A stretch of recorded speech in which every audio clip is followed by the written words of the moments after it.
Kampala is one of the areas of the world which are badly affected by pollution. People often abandon pollutants intentionally or accidentally on land, air, and water. This happens mostly in places which are poorly developed like Kcca, Katanga, Nankrabi, and other ghetto areas. Such places have a few dumping sites recommended by Kampala Capital City Authority, meaning that residents are likely to throw rubbish anyhow. Wastes like plastic bottles, human wastes, polythene bags, old clothes, husks, oil engines, fumes from factories, and others, when exposed to the environment, they contaminate the air that people breathe, and thus the rise of dangerous diseases related to poor sanitation. According to the Air Vision's 2018 World Air Quality Report, Kampala has the second worst air in Africa. Further study of ATC mask in 2019 showed that the most diseases in Uganda are so much related to air pollution in the recent years. Some of these diseases include lung cancer, whooping cough, barrenness, blindness, or poor vision because bad air weakens the eye sensory nerves. Derek Rwanga, the Kcca councillor for Salama Parish in Machine Division, said that there is still a problem of poor garbage collection policy, and therefore people just trash wastes anywhere. We do not have a clear garbage collection policy where everyone is supposed to be held accountable of every rubbish that they have within their premises. Like when we come into the buildings in town, when everyone gets the rubbish, they just throw anyhow.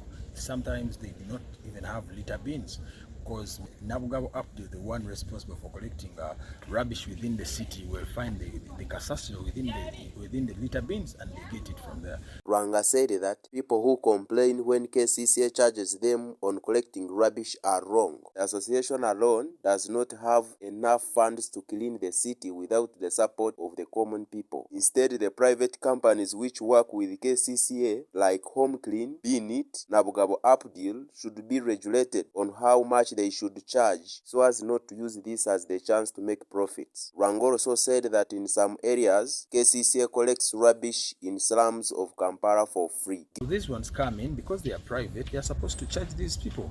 But as leaders, we are fighting to see that maybe there is a policy that comes to regulate at least, because these people are not regulated. They charge anyhow, they charge the way they want. So someone who cannot afford food for a day cannot afford again to pay for trash or rubbish that they have in their homes. So that means that we are supposed maybe to work out something that can cater for these people, because we want a clean city at the end of the day. There are areas where we go and get this rubbish free of charge, more especially in the slums. Yeah, when you go to the slums, like in my area slum, I have a slum called Kosovo.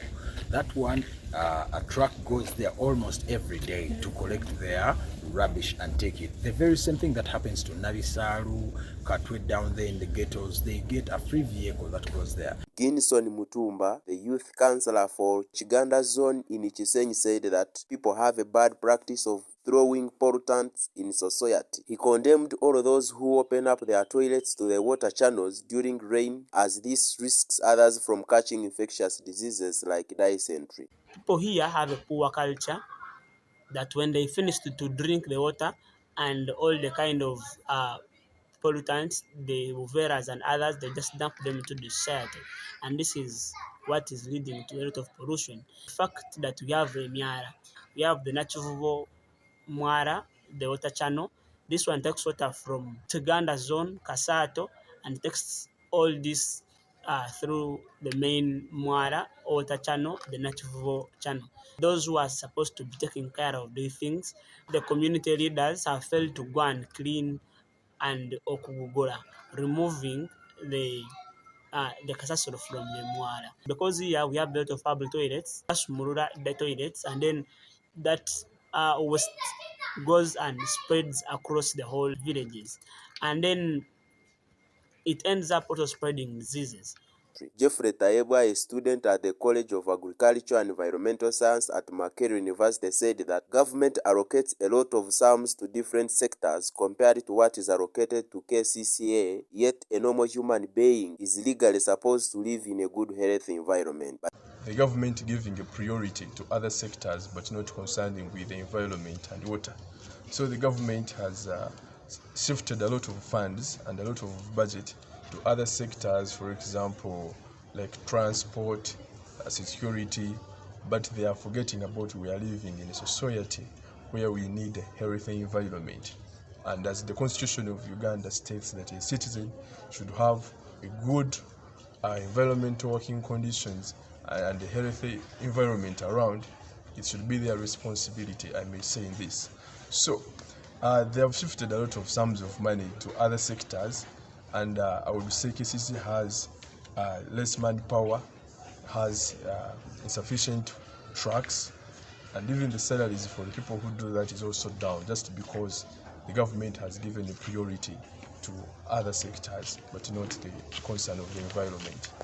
But Kcca assures the public that they are working with Airco and other private companies to make sure that the air people breathe is free from pollutants, especially those in the ghetto places. We've got a partner called Air Quality. Air Quality is working together with Kcca to make sure that they clean the environment. What they do, they work with other private companies that collect the Kcca within the city to make sure that at least the air that we breathe in is clean. Because when you go into the ghettos, you will find Kcca dumped everywhere and it is smelling, meaning that the air that we put in is not clean, so it is polluted.